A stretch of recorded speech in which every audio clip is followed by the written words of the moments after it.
you ever think about what you're responsible for as a human being? I mean, really, one of the real questions that people wrestle with is, what is my purpose? And unfortunately, we live in a world that has created a view of mankind that leaves him without any meaningful purpose. For example, when you subscribe to the theology of evolution, and that's what it is a theological perspective. It's not really a scientific perspective. It's a theology that supports an ideology of selfishness and self-absorption, and ultimately leads to unfulfilling purposelessness. But the bottom line is, you have to recognize that if God created the heavens and the earth, as he says, and if he created mankind and he gave each of us the breath of life, then our life has a purpose. It's been designed by a designer for some purpose. And that's critical, I think, in finding happiness in life and finding fulfillment in your life. And that's why when Paul is talking about his incumbent death that's coming to him soon, he says, and of this gospel that he is preaching, I was appointed a herald and an apostle and a teacher. And that is why I am suffering as I am. In other words, this is such an amazing perspective that Paul says. He said, if I thought I was suffering because I made the bad decisions, or I thought I was suffering because I made bad choices, then I would have nothing to complain about. And I certainly would have nothing to celebrate. But I know that because I recognized the appointment of God for my life, that God told me, this is what I want you to do with the remaining years that you have. Because up to that point, probably the previous 30 plus years of Paul's life, he had lived for himself. It was all about me, myself, and I. And he may have done it under the mantle of being a religious man, a spiritual leader. But the fact of the matter was, everything he did was for his own aggrandizement, for his own advancement, for his own ego satisfaction. And Christ crushed that in him so completely that he simply said, okay, all I have left is the breath that I'm breathing right at this moment. And so what am I supposed to do with every single breath that comes from in and out of my body from this point forward? And it's amazing. He says, I heard from God that I was appointed by him to herald, literally to go out and proclaim to people the good news of the gospel. And as such, I was an apostle, one who was sent to represent him and to be one who teaches the things of God. This is what my life is to be consumed with. And he says, and even though because of that, I'm suffering. And remember when Paul was called by healed by Ananias, and God spoke to him and says, he is my chosen disciple to preach to the kings and leaders and the Gentiles and so forth and so on. And he says, and I will show him how many things he must suffer for my name's sake. That Paul understood suffering from a very different perspective than you and I do. In our American Western culture, suffering is something that comes as a consequence of having made a bad choice or being treated unfairly. In our culture of offense and victimization, that people are running around saying, you've done this to me and you've done that to me and you owe me something because of what you've done. Paul had a completely different point of view. He said, from this point on in my life, I know that if I'm obedient to God and I follow him, it won't make me rich, famous, and fabulous. It'll mean that I will suffer. That, like John the Baptist said, I have to decrease so that he might increase. Paul embraced that trajectory, that the way up was actually, in the eyes of the world, the way down. And so it's, as someone once put it, it's like a life of downward mobility, not a life of upward mobility. And I know that can be confusing because I look at my wife and I, we sit down sometimes, we talk about, we have been so blessed. We're so thankful.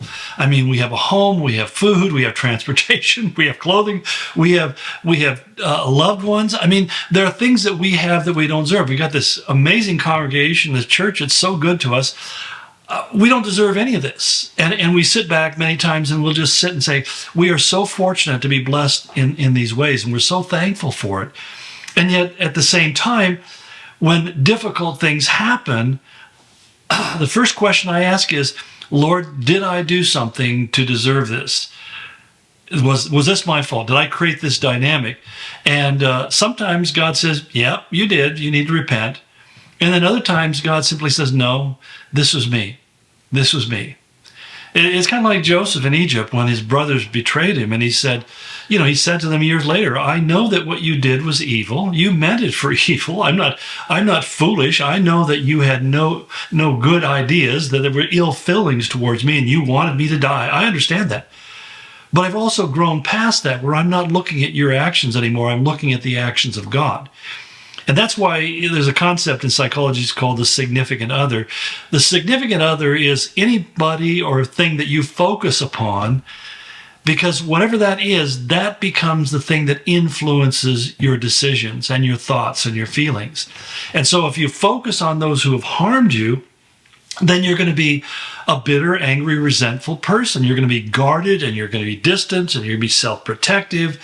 And you're just going to be, kind of like a porcupine that nobody wants to get close to because they're afraid they're going to get poked.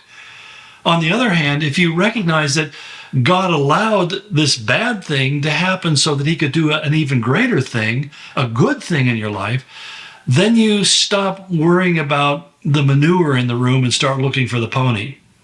And that becomes that change in your perspective. You know that God has done this for a reason. And so when Joseph says this to his brothers, he finds himself, he is the second most important man in the world at that time. He's governor over Egypt only under Pharaoh, and he has all this power, all this authority, and he realizes that God had to strip all power and authority away from him that he was getting from his father Jacob, stripping him down to the lowest place he could be so that he would be able to, by grace, lift him up to the highest place he could ever accomplish. And I think that's more than just a story. I think that's something that actually happened. I think that's history, and I think it's a history of how God works in the real world with people who are willing to humble themselves and submit themselves to the Lord. And Paul recognized this, that even though he said this is going to end in my death, it's going to end also, it's going to be the cause for the furtherance of the gospel. His courage. And can you imagine the reading of this letter in congregations, all in that area as it was passed from church to church, and people would read these last words of the beloved Paul. And instead of being frightened and discouraged, they drew courage of faith and said, I too am appointed by God to be a herald and an apostle and a teacher, and maybe also a martyr. And they faced death with confidence and courage. And what that ended up doing is causing the people who were calling for their death to suddenly question the meaning of their own life. And as a result, the church began to grow. As Tertullian would write later on, he said the blood of the martyrs was the seed of the gospel. It spread the gospel as people's lives were poured out. And so we have to understand that Paul, just like Joseph, saw that God was going to bring greatness out of it, but he was going to bring that greatness out in a different way in his life than had come in the life of Joseph. That God's going to do it a different way in my life than maybe he'll do it in your life. We sometimes hear about untimely deaths, and it's so tragic to me when people die, especially when young people die. But I know that God has a way, miraculously, of using those things for his glory. And so when we go through great loss, great disappointment, great depths of sadness, it's really important to say, okay, God, this hurts. Don't try to lie about it. This hurts more than I can even begin to express.